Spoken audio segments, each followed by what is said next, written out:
Bonjour, ici je vais vous donner des explications sur le travail que vous avez à faire dans ce projet, notamment pour cette première semaine. Alors pour cette première semaine, devez réaliser principalement le point 1 et 2 de ce document, à savoir réaliser le modèle 3D du corps, dont les dimensions sont spécifiées ici. Alors il y a écrit là sur SolidWorks, mais vous aurez utilisé Onshape parce que vous êtes à la maison, à moins que vous ayez une version de SolidWorks chez vous. Ensuite, établir le plus professionnellement possible, en termes de fond et de forme, une première version du document d'avant-projet. Alors, dans ce document d'avant-projet, qu'est-ce qu'il faut faire? Déjà, le document doit être créé sous un format Word ou équivalent. Il doit être bien présenté, bien mis en page, et dedans, il doit y avoir un certain contenu qui est attendu. À savoir une petite introduction au départ. Bon, comme dans tout document, vous devez mettre un titre. Euh, et ensuite, parler du cahier des charges. Alors, ici, on dit que vous êtes en charge du service recherche et développement et financier d'une entreprise et que vous devez concevoir un porte-clés personnalisé. Voilà. Donc, le cahier des charges, c'est par rapport à ce porte-clés personnalisé. Alors, dedans, il va falloir mettre un certain nombre de points que je vais énumérer. Tout d'abord, au niveau de l'objet en lui-même. Cet objet, en fait, doit être réalisé avec un logiciel de conception assistée par ordinateur et ensuite imprimé en 3D. Donc ça, c'est déjà le premier point.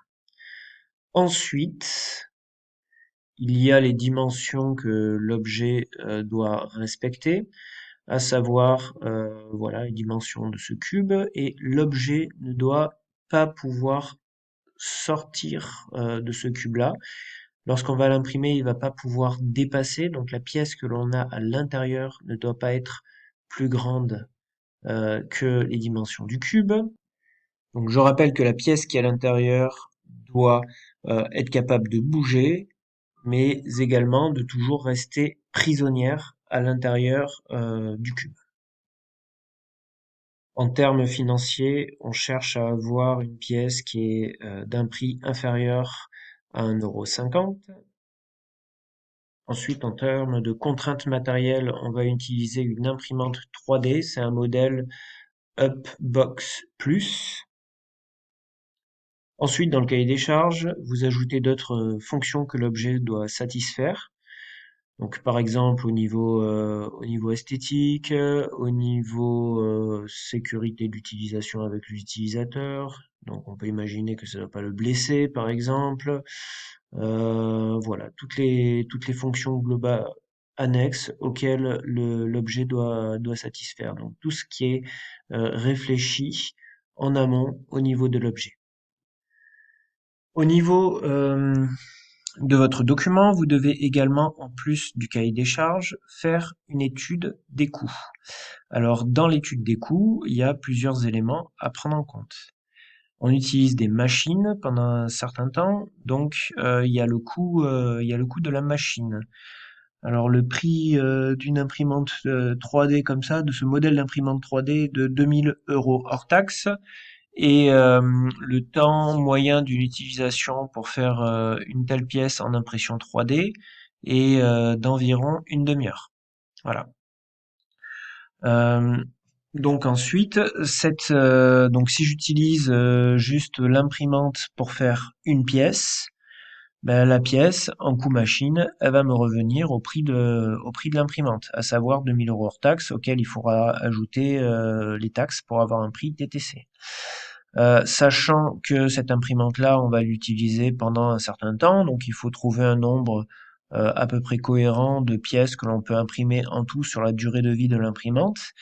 Et du coup, vous pouvez en déduire le coût de la machine par pièce. Voilà.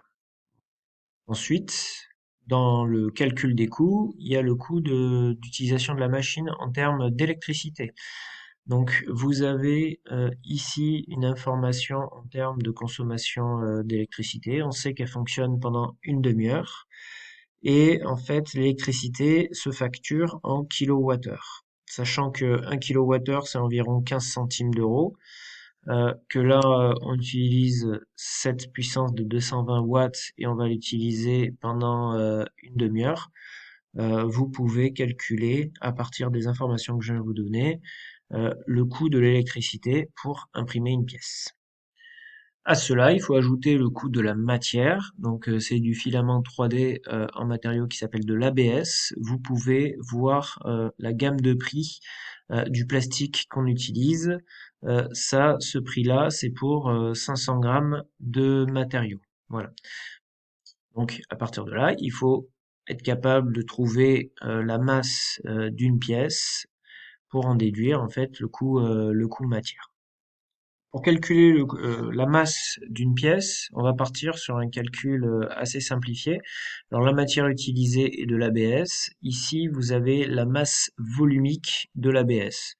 Donc on va arrondir ça à 1000 kg par mètre cube.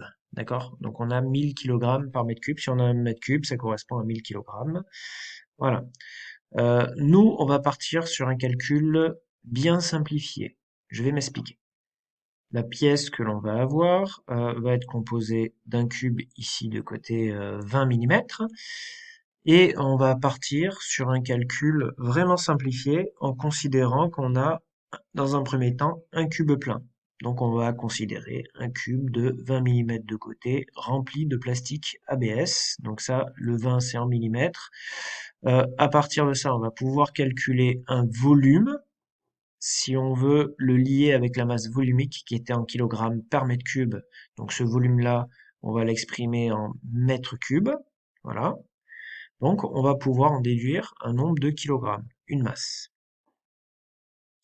Or, déjà, le volume va pas être entièrement plein parce que, par exemple, on se rend compte ici que le cube, il est ajouré de tous les côtés. À l'intérieur, certes, on va avoir une pièce, mais cette pièce-là, elle sera présente qu'à différents endroits.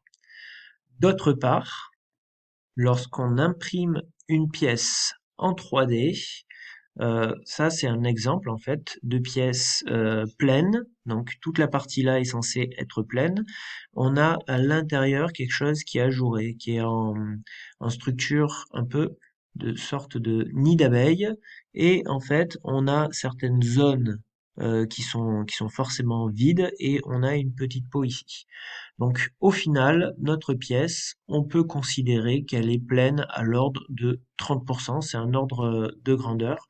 Donc la masse précédente que vous avez calculée, vous pouvez en prendre uniquement 30% et à partir de là, vous aurez une valeur de masse. Et comme tout à l'heure, on connaissait le prix d'une bobine de 500 grammes, ben, vous serez capable d'en déduire le prix d'une pièce. Ce sera certes un prix approximatif. Pour terminer, je vous invite également à réfléchir au point numéro 3, c'est-à-dire en fait qu'est-ce que vous souhaitez mettre à l'intérieur de votre cube qui doit respecter le cahier des charges, à savoir une pièce qui reste toujours prisonnière et qui est soit capable de bouger. Voilà, bon courage à vous.